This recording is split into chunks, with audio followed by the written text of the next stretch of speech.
नमस्कार दोस्तों, मेरा नाम अभिषेक है। आप देख रहे हैं आपका अपना चैनल सेटलमेंट टीवी। अगर अभी तक अपने चैनल को सब्सक्राइब नहीं किया तो नीचे आपको एक सब्सक्राइब बटन दिखाई दे रहा होगा, उसको प्रेस कर लीजिएगा। उसके बगल में एक बेल आइकन भी होता है, उसको भी प्रेस कीजिएगा, जिससे कि मैं कोई भी वीडियो डालूं सबसे पहले नोटिफिकेशन आपके पास पहुंच जाए। दोस्तों, एक न्यूज़ शायद आप लोगों को पता हो या ना पता हो, मैं आपको बता दूंगा कि एक न्यूज़ बहुत ज़्यादा इस वक्त वायरल हो रही है। वो ये कि पर्सनल लोन देने वाले ऐप्स पर गूगल का शिकंजा, पॉलिसी में किया बड़ा बदलाव, 31 मई से लागू होंगी ये शर्तें। तो गूगल बेसिकली ये तो मैं जो आपको बता रहा हूँ टाइटल है मनी कंट्रोल की एक न्यूज़ हेडलाइन का। लेकिन यहाँ पर मैं आपसे बात करूँ तो बहुत सारी न्यूज़ में आर्टिकल पब्लिश हो चुका है कि 31 मई से लागू हो रही है गूगल की नई शर्तें, जिससे प्ले स्टोर में की पॉलिसी में बदलाव हो जाएगा। और अब जो लोन एप्लीकेशंस हैं वो आपका डेटा मतलब स्टोर अपने पास नहीं कर पाएंगे, मतलब कि वो आपके photos, videos, contact list, location, call logs जैसी संवेदनशील जानकारियों को नहीं देख पाएंगे। अब ये होगा कैसे? सबसे पहले सवाल तो ये आता है कि ये होगा कैसे। ठीक है, तो पहले मैं आपको न्यूज़ दिखा देता हूं एक बार यहाँ पर आपको प्ले करके। दोस्तों देखिए, पहले सबसे पहले मैं आपको बताना चाहूंगा कि इस न्यूज़ का जो क्रेडिट है, मैं पूरा क्रेडिट दे रहा हूं यहाँ पर मनी कंट्रोल के लिए। ठीक है, तो मनी कंट्रोल की न्यूज़ है और जैसा कि आप देख रहे हैं यहाँ पर देखिए साफ साफ लिखा है, पर्सनल लोन देने वाले ऐप्स पर गूगल का शिकंजा, पॉलिसी में किया बड़ा बदलाव, 31 मई से लागू होंगी ये शर्तें। तो गूगल जिस प्रकार से पॉलिसी अब ला रही है, एप्पल में ऐसा बहुत पहले से है। एप्पल में हमेशा से ऐप स्टोर पर सख्त क्वालिटी कंट्रोल रहा है। हालांकि जब बात यूजर्स के डेटा प्राइवेसी की आती है तो यह सख्ती और बढ़ जाती है। अगर कोई ऐप या डेवलपर नियमों का उल्लंघन करता है तो उसे ऐप स्टोर से हटा दिया जाता है। ठीक है, तो एप्पल में तो आप लोगों को पता ही होगा कि पहले से ये चल रहा है। ठीक है, तो अब इसको लेकर गूगल भी गंभीर हुई है। इसने अपने प्ले स्टोर पर ऐप्स के लिए पर्सनल लोन पॉलिसी को और सख्त कर दिया है। अब personal loan apps photos, videos, contact, location, call logs जैसी संवेदनशील जानकारियों को नहीं देख सकेंगे। गूगल की यह नई पॉलिसी अगले महीने के आखिरी यानी 31 मई 2023 से लागू होगी। एप्पल में भी इस प्रकार की पॉलिसी पहले से लागू हो चुकी है। एप्पल ने अपने ऐप स्टोर से डेटा न्यूट्रिशन लेबल लगाया है, जिससे यूजर्स को पता चल जाता है कि डेवलपर्स कौन सा डेटा लेगा और इसका इस्तेमाल किस तरीके से होगा। गूगल ने सभी ऐप्स को भारत में पर्सनल लोन ऐप डिक्लेरेशन पूरा करने को कहा है और इस डिक्लेरेशन को लेकर जरूरी डॉक्यूमेंट सबमिट करने को कहा है। उदाहरण के लिए, अगर किसी फर्म को आरबीआई से पर्सनल लोन बांटने की मंजूरी मिली है तो उन्हें लाइसेंस की एक कॉपी रिव्यू के लिए दाखिल करनी होगी, और अगर कोई दाखिल करनी होगी। वहीं अगर कोई ऐप सीधे कर्ज देने की बजाय रजिस्टर्ड एनबीएफसी या बैंकों की तरफ से लोन मुहैया करा रहे हैं तो उसे यह बात डिक्लेरेशन में दिखाना होगा। वहीं डिक्लेरेशन में सभी रजिस्टर्ड एनबीएफसी और बैंकों की भी डिटेल्स ऐप के डिस्क्रिप्शन में दिखाना होगा। ठीक है, तो देखिए मैं आपको पूरी बात बता देता हूं। यहाँ पर एक बार मैं यहाँ पर वीडियो को पॉज कर लेता हूं। ठीक है, तो दोस्तों देखिए हुआ क्या, 31 मई को एक नई पॉलिसी आ रही है गूगल की, जो कि सभी एप्लीकेशंस पर प्रभावी हो जाएगी। जो भी लोन एप्लीकेशंस है जो कि पर्सनल लोन प्रोवाइड कराते हैं या किसी भी प्रकार से लोन प्रोवाइड कराते हैं, उन सभी के लिए एक पॉलिसी गूगल नई लेकर आ रहा है, जिसमें कि वो लोन एप्लीकेशन आपका डेटा मिसयूज नहीं कर पाएंगे, क्योंकि उनके पास वो ऑप्शंस ही नहीं बचेंगे कि वो आपकी गैलरी, मीडिया स्टोरेज की परमिशन वगैरह ले पाए।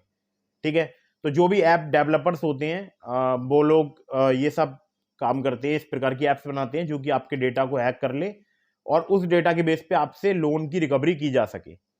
आपको पता ही होगा हैरेसमेंट के बारे में, फर्जी लोन एप्लीकेशंस कैसे हैरेसमेंट करती हैं। आपकी कॉन्टैक्ट लिस्ट, मीडिया स्टोरेज वगैरह से कुछ डेटा वगैरह अपने पास रख लेती हैं। उसके बाद जब आप कुछ पहले तो बहुत ही कम टेन्योर के लिए लोन दिया जाता है और फिर उस लोन के लिए वसूली की जाती है, और जो वसूली की जाती है उसका तरीका होता है आपकी कॉन्टैक्ट लिस्ट। ठीक है, टेन्योर 7 डेज का होता है, बहुत ज़्यादा ब्याज दरें वगैरह चार्ज की जाती हैं। तो कॉन्टैक्ट लिस्ट का मिसयूज तो फिलहाल नहीं कर पाएंगे अगर ऐसी पॉलिसी लागू हो जाती है तो। लेकिन बहुत सारे लोग तो सीधे गूगल पर लिखकर सर्च करते हैं, प्ले स्टोर में नहीं, गूगल पर लिखकर सर्च करते हैं लोन ऐप्स, तो वहां पर तो अलग अलग वेबसाइट्स वगैरह मिल जाती हैं, वहां से बहुत सारी एप्लीकेशन डाउनलोड हो जाती हैं। तो उस पर शिकंजा कैसे कसा जाएगा, ये भी एक देखने वाली बात है। लेकिन देखते हैं प्ले स्टोर में कोई नया रास्ता ना बना लें ये लोग, फिर से कोई ना कोई मतलब ब्लैकमेलिंग का। तो ये तो आगे देखने वाली बात होगी, लेकिन फिलहाल 31 मई से ये रूल लागू हो जाएगा। जितनी भी लोन एप्लीकेशंस हैं इन सभी के ऊपर ये रूल लागू होगा। ठीक है, इसमें तो केवल पर्सनल लोन ऐप्स लिखा हुआ है, पर्सनल लोन देने वाले ऐप्स पर गूगल का शिकंजा, जो भी क्रेडिट लाइन ऑफ क्रेडिट या किसी भी प्रकार से आपको लोन प्रोवाइड करा रहे हैं उन सभी के लिए ये एप्लीकेशन मतलब ये पॉलिसी लागू होगी। ठीक है, तो ये कुछ अपडेट था जो कि गूगल की तरफ से, लेकिन मैं फिर वही बात आपको बताना चाहता हूँ कि कोई नया तरीका ईजाद ना कर लें, क्योंकि ये लोग काफ़ी जो क्रिमिनल्स होते हैं उनके दिमाग में कोई ना कोई नया रास्ता बनाने की कोशिश रहती है। और जैसा कि आजकल एक और फ्रॉड चल रहा है, आपसे आपको एक अननोन नंबर से मैसेज आता है व्हाट्सएप पर और आपसे आपके जॉब प्रोफाइल के बारे में पूछा जाता है। अगर आप बोलते हैं कि आप जॉब नहीं करते हैं तो आपको वहाँ पर कुछ ऑफर्स दिए जाते हैं कि आप 10 रुपये इन्वेस्ट करो, हम आपको 200 रुपये रिटर्न देंगे। तो कभी आप 10 इन्वेस्ट कर देते हो तो आपको 200 रिटर्न मिल जाता है। फिर वो बोलते हैं 100 इन्वेस्ट करो 1500 देंगे, फिर आप 100 रुपये इन्वेस्ट कर देते हो, आपको 1500 रुपये मिल जाते हैं। फिर वो एक मोटा अमाउंट बताते हैं। ऐसे करके जब आप एक मोटा अमाउंट इन्वेस्ट कर देते हो फिर आपको व्हाट्सएप पर जो ग्रुप होता है उससे रिमूव कर दिया जाता है। तो कुछ इस प्रकार के स्कैम चल रहे हैं। अब देखो कैसे इन लोन एप्लीकेशन से छुटकारा मिलता है। पॉलिसी में तो बदलाव कर दिया गया है, पॉलिसी लागू होगी इसके बाद ही पता चलेगा इसका इम्पैक्ट क्या होगा।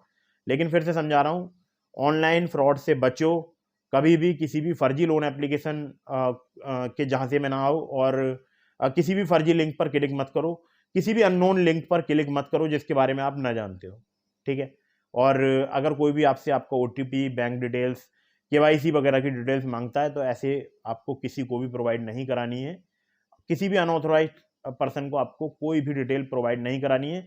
और बैंक का तो आपको पता ही है, बैंक वाले पहले ही बोल देते हैं कि हम कॉल वगैरह पे आपके कोई भी CVV, पिन, OTP वगैरह नहीं पूछते। तो आप अवेयर रहिए और इन फर्जी लोन एप्लीकेशन से बच के रहिए और देखते हैं कि पॉलिसी के आने के बाद से अब क्या बदलाव होगा, ये देखने वाली बात है। लेकिन फिर से मैं आप लोगों के लिए एक बात जरूरी समझा देता हूँ, अगर आप प्ले स्टोर से कोई भी एप्लीकेशन को इंस्टॉल कर रहे हो तो पहले उसके बारे में पता लगाओ कि वो एप्लीकेशन जेन्युइन है या नहीं है। अगर एप्लीकेशन आपके मीडिया स्टोरेज का परमिशन मांग रही है, आपके कॉन्टैक्ट का परमिशन मांग रही है, तो आप भी दिमाग से सोचो कि क्यों मांग रही है, क्या इनका ऐसा फायदा है। ठीक है, तो और अगर आप यही काम लोन एप्लीकेशन के संबंध में कर रहे हैं, मैं सभी एप्लीकेशन के लिए बता रहा हूँ, कोई सी भी एप्लीकेशन हो, यही काम अगर लोन एप्लीकेशन के संबंध में है तो भी आपको ये बात सोचनी चाहिए कि लोन एप्लीकेशन आपके कॉन्टैक्ट का परमिशन क्यों मांग रही है, आपके मैसेज का क्यों मांग रही है, आपके मीडिया स्टोरेज का परमिशन क्यों मांग रही है। और जब तक आपको पता ना हो कि एप्लीकेशन किसी NBFC या बैंक के बिहाफ पर वर्क करती है, मतलब जब आप 100% श्योर हो जाएं कि हाँ एप्लीकेशन सर्टिफाइड है, NBFC या बैंक के बिहाफ पर वर्क करती है, तभी उसको मोबाइल फोन में इंस्टॉल कीजिएगा। अगर आपको ना पता हो किसी भी लोन एप्लीकेशन के बारे में तो उसको इंस्टॉल मत कीजिएगा। तो ये कुछ जानकारी थी बेसिक सी जो कि मैंने आपको प्रोवाइड करा दी। उम्मीद करता हूँ आपको वीडियो पसंद आई होगी। तो वीडियो अगर आपको पसंद आई हो तो इसको लाइक जरूर कीजिएगा, चैनल को सब्सक्राइब करना बिल्कुल ना भूलिएगा। मिलते हैं फिर किसी इंटरेस्टिंग वीडियो में, फिर किसी इंटरेस्टिंग टॉपिक के साथ। तब तक के लिए जय हिंद, वंदे मातरम।